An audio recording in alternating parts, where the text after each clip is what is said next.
Whenever we finish a project, we do a lot of soul searching. A lot of reference got kicked around.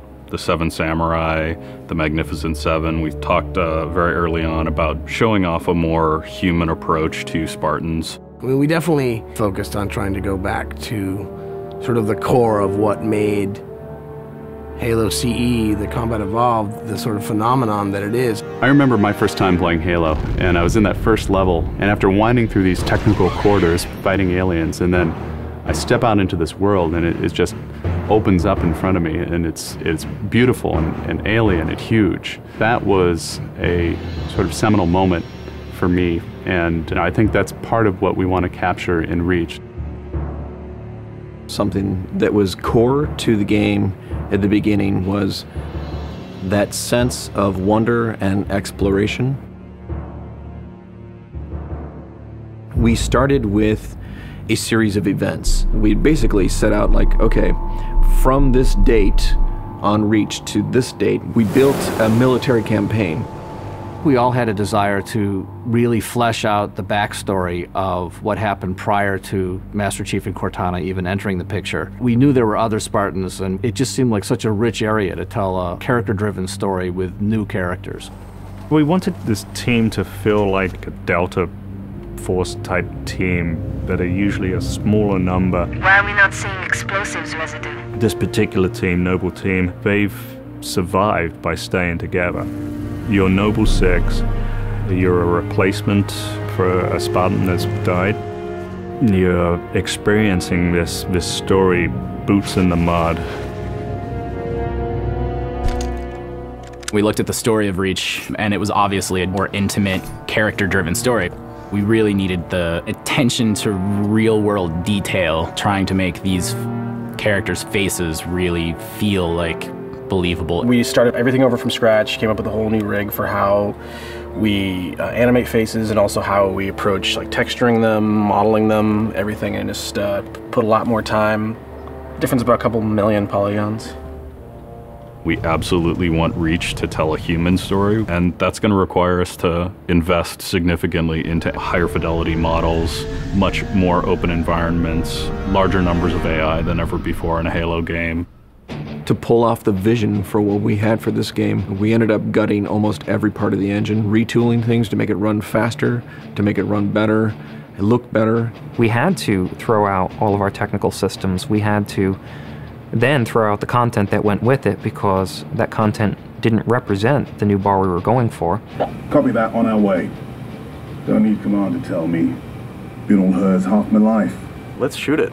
We've got a great team of guys, and they could take motion capture and they could make the poses way more dynamic, way more expressive. Those changes bring out the life, they bring out the style of our characters. We had probably 4 times the amount of polygons to play with this time around, which gave us a lot more freedom and creativity in what we wanted to achieve. When you look at total engineers that are actually putting code that are actually affecting this game, I mean, it's massive, 30+ guys.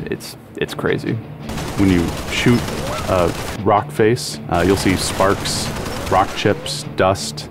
In Halo 3, we had a maximum of 100 colliding particles. In Halo Reach, we have thousands. We've got much more customizable Spartans than we've ever had in the past. The number of polygons we can draw at one time has skyrocketed. It's changed the way we build things up close as well as out far. This is where Noble Team arrives, and then you're going to work your way down, all the way down these terraces. Big open environments, epic skyboxes. These are things that are quintessential to Halo. Like, we're building a planet that exists 500 years from now. We want to build spaces that you want to explore. We want to put twice as many characters, vehicles, and weapons into that environment. That's going to require massive improvements to the way we handle our artificial intelligence in the game. We now can put so many AI in an encounter that you can put 4 Spartans, the player, 8 Marines against 30-ish Covenant, and that's an actual serious challenge. Bringing the elites back was something that was really a true joy for us because they're such an awesome character to fight. What if the Spartans and the soldiers don't actually understand what the aliens are saying? What's that going to feel like? What if we can get back to having the aliens feel really alien and threatening? these people and this planet and this story deserves something new and different. Just a different underlying sense of tragedy, heroism. We're rebuilding everything from the ground up.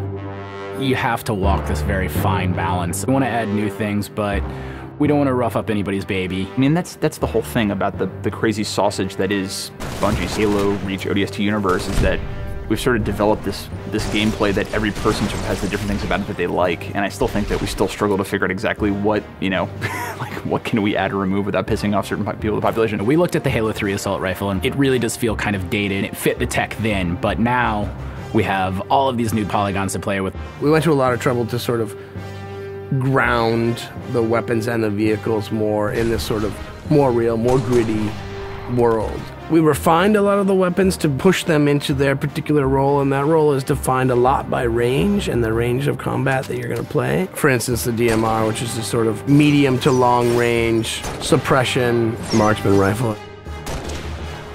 It's going to be a sandbox game. It's not going to be a carefully scripted game where every movement of the AI is controlled by a mission designer. It's much broader than that. It allows the player to deal with encounters in their own specific way. There's definitely going to be offhand grenade throwing. There's definitely going to be vehicles. There's definitely going to be a large number of weapons that are incredibly powerful, incredibly accurate, that allow the player to feel like a badass. Now, if you melee him in the back of the head, like you really mean it, you're holding down on the button, you will launch into this more elaborate animation sequence. It's going to be a very different campaign experience for people overall. We're doing stuff in the campaign that people absolutely won't expect from a Halo game. Bigger battles. Brand new cast of characters. An incredibly ambitious game.